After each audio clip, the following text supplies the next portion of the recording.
Hello everyone, edu rocket channel पर आप सभी का स्वागत है। ये DSSB स्पेशल साइकोलॉजी की एक सुपर MCQ के नाम से सीरीज स्टार्ट की गई है, जिसमें PRT, TGT और PGT लेवल के साइको के क्वेश्चन और चाइल्ड पेडागोजी के क्वेश्चन होंगे। तो फ्रेंड्स, इसको ज़रूर देखें, ये आपके बहुत काम आने वाली है। तो आइए वीडियो स्टार्ट करते हैं। क्वेश्चन नंबर 121, गेट्स के अनुसार अनुभव द्वारा व्यवहार में परिवर्तन ही डैश है। अभिप्रेरण, समायोजन, सीखना या चिंतन। जब भी किसी न किसी एक्सपीरियंस से अगर हमारे बिहेव में चेंज होने लगता है तो इसका मतलब हम कुछ ना कुछ सीख रहे हैं। तो इसका आंसर होगा सी, सीखना। नेक्स्ट क्वेश्चन, सीखने के पठार के निराकरण के लिए क्या नहीं करना चाहिए? सीखने वाले को प्रेरित और प्रोत्साहित करना चाहिए, बिल्कुल। सीखने की अच्छी विधि का प्रयोग करना चाहिए, हाँ जी। उसे दंडित करना चाहिए, नहीं, ऐसा नहीं है। और इनके कारणों का अध्ययन करना चाहिए। तीनों ही ऑप्शन राइट है एक्सेप्ट सी। तो इसका आंसर होगा सी, उसे दंडित करना चाहिए। नेक्स्ट क्वेश्चन, जिस वक्र रेखा में प्रारंभ में सीखने की गति तीव्र हो जाती है और बाद में यह क्रमशः मंद हो जाती है तो उसे क्या कहते हैं? पहले तेज और फिर धीमी, तो इसे हम बोलते हैं उन्नतोदर, नतोदर, मिश्रित या फिर वक्र रेखा ही नहीं होती। तो देखिए हमारे फ्रेंड्स, लर्निंग कर्व होते हैं 4 प्रकार के। स्ट्रेट लाइन कर्व, जिसे हम कर्व ऑफ कांस्टेंट परफॉर्मेंस भी बोलते हैं। दूसरा कन्वेक्स कर्व, जिसे हम उन्नतोदर भी बोलते हैं। तीसरा कनकेव कर्व, जिसे हम नतोदर भी बोलते हैं। और चौथा कॉम्बिनेशन टाइप, जो मिक्सचर होता है। तो यहाँ पर जो पहले बढ़ रहा है और फिर कम हो रहा है वो होता है कॉन्वेक्स कर्व, यानी कि उन्नतोदर वक्र। उन्नतोदर वक्र को हम बोलते हैं कर्व ऑफ डिक्रीजिंग रिटर्न्स, कि जब वो रिटर्न आता है तो वो डिक्रीज होता है। और नेगेटिव एक्सेलरेटेड कर्व, ये भी इसी का नाम है। समय और प्रयासों के साथ लर्निंग की मात्रा इसमें कम होने लगती है तथा अंत में एक क्षैतिज रेखा पठार के रूप में ये हो जाता है, जो ये दिखाता है कि अब प्रयास से भी सीखने की मात्रा में परिवर्तन संभव नहीं है। तो इसका आंसर उन्नतोदर वक्र यानी कन्वेक्स कर्व आएगा। और जिस वक्र में पहले घटता है और फिर बढ़ता है समय के साथ, वो होता है कनकेव कर्व, जिसे हम कर्व ऑफ इंक्रीजिंग रिटर्न भी बोलते हैं और पॉजिटिव एक्सेलरेटेड कर्व और नतोदर वक्र भी बोलते हैं। नेक्स्ट क्वेश्चन, अनुबंधन की प्रक्रिया में प्रथम सोपान निम्नांकित में से कौन सा है? उत्तेजना, आवृत्ति, समानीकरण या कोई नहीं? इसका आंसर आएगा उत्तेजना। तो देखिए क्या मतलब है इसका। पहले हम बात करते हैं पावलोव के अकॉर्डिंग। देखिए उत्तेजना को ही हम उद्दीपन भी बोलते हैं। प्रसिद्ध मनोवैज्ञानिक पावलोव ने बालकों को अधिगम सहज बनाने के लिए शास्त्रीय अनुबंधन का सिद्धांत दिया था। पावलोव ने अपने अनुबंधन सिद्धांत को 2 भागों में बांटा था, एक उद्दीपन या फिर उत्तेजना और दूसरा अनुक्रिया। पावलोव ने यह सिद्धांत एक कुत्ते पर प्रयोग किया। इस प्रयोग में कुत्ते को खाना दिया जाता था और खाना देखते ही कुत्ते के मुंह में लार आना शुरू हो जाता था। खाना देने के पहले घंटी बजाई जाती थी। इस प्रक्रिया को ही बहुत बार दोहराया गया। इसके बाद एक बार सिर्फ घंटी बजाई गई लेकिन कोई खाना नहीं दिया गया। तो कुत्ते ने घंटी को और खाने को आपस में कनेक्ट कर लिया था। उसको ये लग रहा था कि जैसे घंटी बजती है तभी खाना दिया जाता है। तो अंत में ऐसा हुआ कि घंटी बजी, खाना नहीं मिला, लेकिन फिर भी कुत्ते के मुंह से लार आनी शुरू हो गई। इस प्रयोग के अनुसार यदि स्वाभाविक उद्दीपक यानी कि खाना, उसके साथ अस्वाभाविक उद्दीपक यानी कि घंटी की आवाज़ दी जाए और उसकी पुनरावृत्ति यानी बार बार उसको इसी काम को किया जाए, तो लास्ट में ऐसा होता है कि स्वाभाविक उद्दीपक हटाए जाने के बाद भी खाली अस्वाभाविक उद्दीपक से ही वही अनुक्रिया होती है जो स्वाभाविक से होती है। तो इसका आंसर आएगा उत्तेजना। 125, निम्नलिखित में से कौन सी दशा ध्यान को आकर्षित करने की आंतरिक दशा नहीं है? उद्दीपन की स्थिति, आवश्यकता या दोनों? देखिए आवश्यकता ज़रूरी है लेकिन उसकी स्थिति का कोई भी फर्क नहीं पड़ता। 126 संवेग की उत्पत्ति किससे होती है? आदतों से, मूल प्रवृत्तियों से, शारीरिक विकास से या संप्रत्ययों के निर्माण से?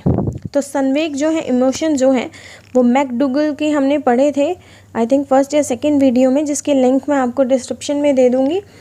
तो संवेगों की उत्पत्ति मूल प्रवृत्तियों से होती है, इंस्टिंक्ट से। अभिप्रेरण के लिए अक्सर डैश शब्द का प्रयोग किया जाता है। अभिप्रेरण यानी मोटिवेशन। मोटिवेशन के लिए किस शब्द का प्रयोग किया जाता है? संवेग, आवश्यकता, भावना या प्रत्यक्षीकरण। तो इसका आंसर आएगा आवश्यकता। जब भी किसी चीज़ की हमें आवश्यकता होती है तभी हम उस चीज़ के लिए मोटिवेटेड होते हैं। अगर हमें आवश्यकता नहीं है तो हम मोटिवेटेड नहीं हो पाएंगे। नेक्स्ट क्वेश्चन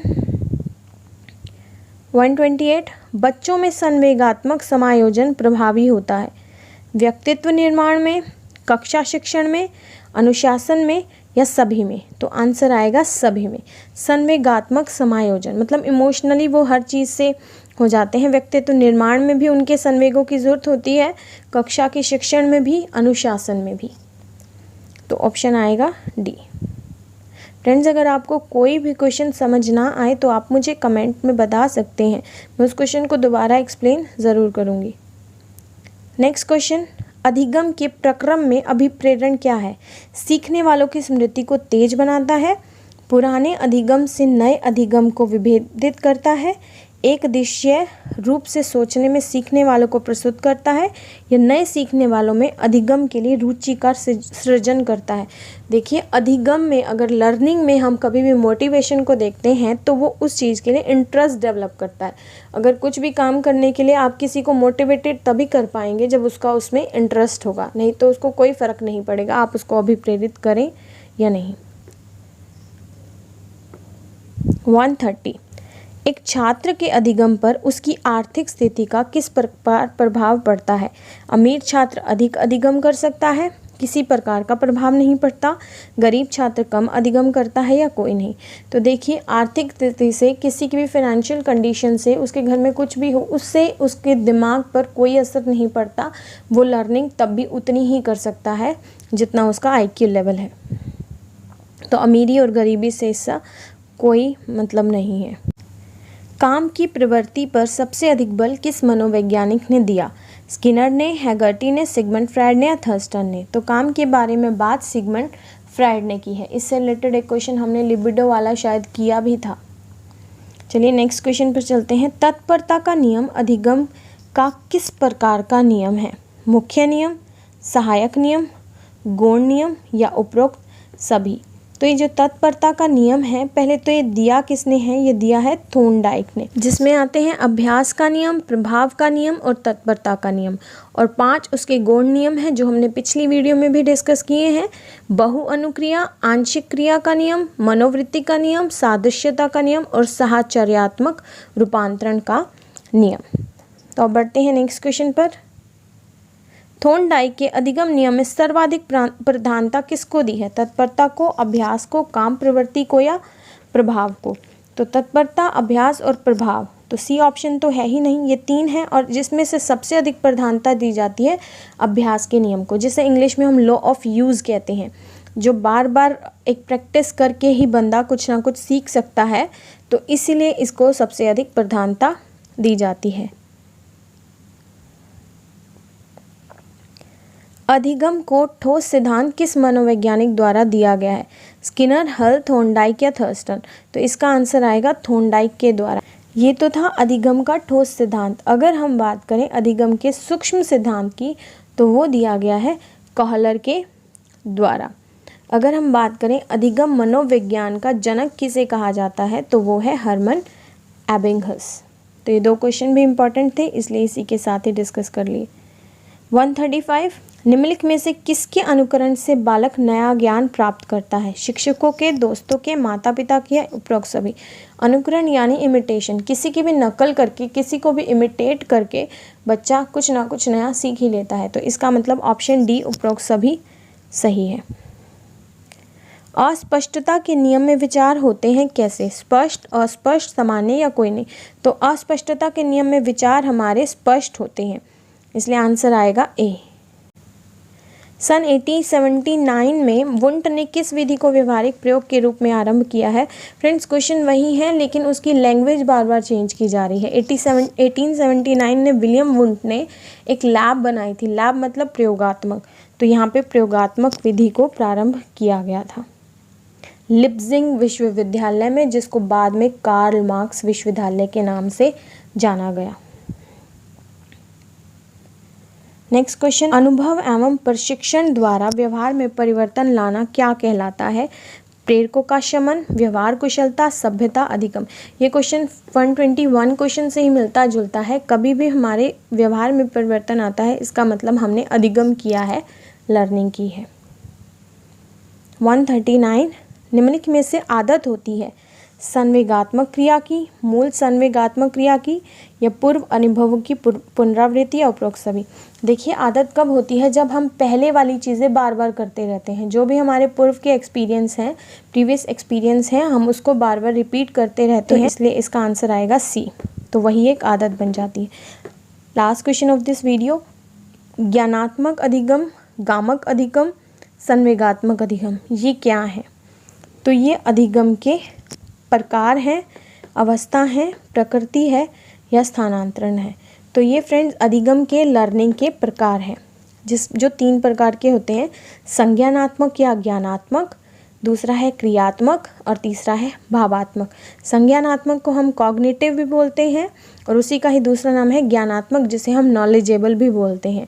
दूसरा है क्रियात्मक, जिसे हम कोनेटिव या फंक्शनल लर्निंग भी बोलते हैं। और लास्ट भावात्मक, अफेक्टिव लर्निंग भी बोलते हैं उसे। फ्रेंड्स, अगर वीडियो पसंद आई है तो लाइक एंड शेयर करना ना भूलें और हमारे चैनल को सब्सक्राइब ज़रूर करें। Thank you.